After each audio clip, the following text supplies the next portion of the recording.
জনগণের আপনার জানমাল রক্ষার দায়িত্ব পুলিশের, এবং সেটি রক্ষার স্বার্থে পুলিশ অবশ্যই এটা আমাদের আইনেই সংবিধান বলছে। তাদেরকে বলে তাদের নিরাপত্তা নিশ্চিত করার জন্য, তারা যদি দেখে তাদের আমার নিরাপত্তা কি হবে, আমি যে আসতে পারলাম না, আমার নিরাপত্তার কি হবে? প্রত্যেকে যারা আপনি কি আবু সাঈদের মৃত্যুর ঘটনা দেখেছেন? আমি পুরোটাই দেখেছি, পুরো ভিডিও দেখেছেন? তারা যেভাবে আবু সাঈদের হাতে কোনো মরণাস্ত্র আমাকে ছিল? বলতে লাগে আপনি ডোন্ট লিড ওই আনসারের মতো আমেরিকান এখানে বসে থাকে।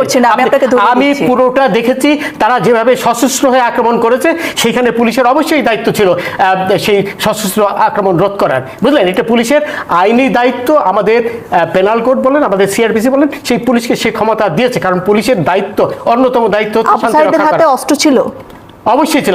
আমি কি অন্ধ মানুষ? তার হাতে লাঠি ছোটা ছিল, আমি নিজে দেখেছি। লাঠি দিয়ে সে মেরে ফেলতে পারবে? শুনেন, আপনি তো একা দেখেননি নাকি, আরো অনেকেই দেখেছে। সেটাই বলছি, আমিও দেখেছি, কিন্তু আমি দেখেছি যে আপনার কথা শুনে মনে হচ্ছে না আপনি দেখেছেন।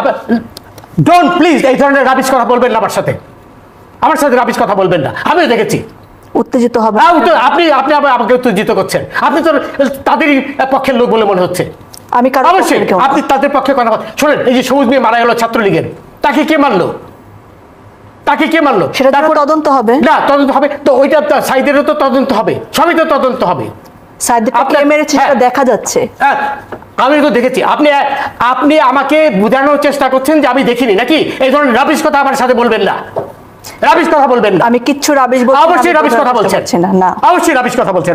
আপনি ওদের পক্ষে হয়ে কথা বলছেন। আমি কারোর পক্ষে কিছু বলছি না, স্পষ্টভাবে ওদের পক্ষে হয়ে কথা বলছেন। আমি নিরপেক্ষ কথা আপনি মোটেও নিরপেক্ষ নন। এখন এরপরে আমাকে বলতে দেন আগে। এরপরে আপনার প্রশ্ন করেছেন, এটা জবাব নেন, তারপরে আপনার প্রশ্ন, আমার প্রশ্নের উত্তর পাননি, অথবা আমার প্রশ্নের উত্তর বোঝার মতন মেধা আপনার নেই। আচ্ছা, এখন কথা হলো, হাসবেন না প্লিজ, ডোন্ট লাফ এট মি। আচ্ছা, এখন কথা হলো যে সুপ্রিম কোর্ট কি রায় দেবে সেটা তো আমরা বলতে পারি না। কারণ সুপ্রিম কোর্ট নিশ্চিতভাবে ব্ল্যাকমেইলড হবে না। সুপ্রিম কোর্ট নিশ্চয়ই এদের আপনার সশস্ত্র আন্দোলনের মুখে নতি স্বীকার করবে না। প্রথমত আমি খুব দুঃখিত, এরকম আমি অনেক দিন যাবতীয় টকশো করি, মেবি 2009 সন থেকে কন্টিনিউয়াসলি এভাবে করি টকশো। মানে আজকে উনি যতটা উত্তেজিত হলেন, বা এই একজন উপস্থাপিকা হিসেবে আপনি যতটা বিব্রত হলেন, আমি কখনো এটা দেখিনি। এখানে একটা জিনিস বুঝতে হবে, শব্দ যে তার এটা আপনি করবেন। আমি তার পক্ষে কিছু কথা বলি।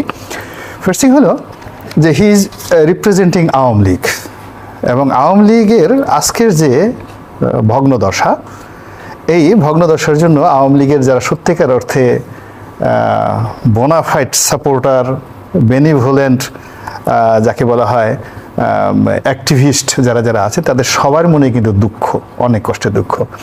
আজ জাস্টিস মানিক এই যে মুক্তি যুদ্ধের পক্ষে কথা বলেন, যুদ্ধাপরাধীদের বিচার করতে গিয়ে তিনি তার নিজের জীবন যৌবন সব হারিয়েছেন। হি হ্যাভ লস্ট এভরিথিং, এবং তার জীবন একেবারে ওই শুয়ের উপরে যেভাবে একটা জীবন থাকে, বা একটা ওই তলোয়ারের ফলার উপর যেভাবে জীবন থাকে, সেইভাবে ঢাকা শহরে কিন্তু ঘুরছে। ফলে আওয়ামী লীগের যদি কিছু হয়, জাস্টিস মানিকের একটা পশমে কেউ খুঁজে পাবে না। মানে মানুষ এই যে রাজাকার সে যাদেরকে গালাগালি করছে, খামছে তার একদম খাবলে তার মাংসপিণ্ড সব খেয়ে ফেলবে। ফলে ওই ক্রোধ থেকে এখন যে পরিবেশ সৃষ্টি হয়েছে, সেই ক্রোধ থেকে সে অনেকগুলো কথা বলছে। আপনি বয়সে তরুণ, আপনি রাগ করবেন না, এই হলো আমার একটা অনুরোধ।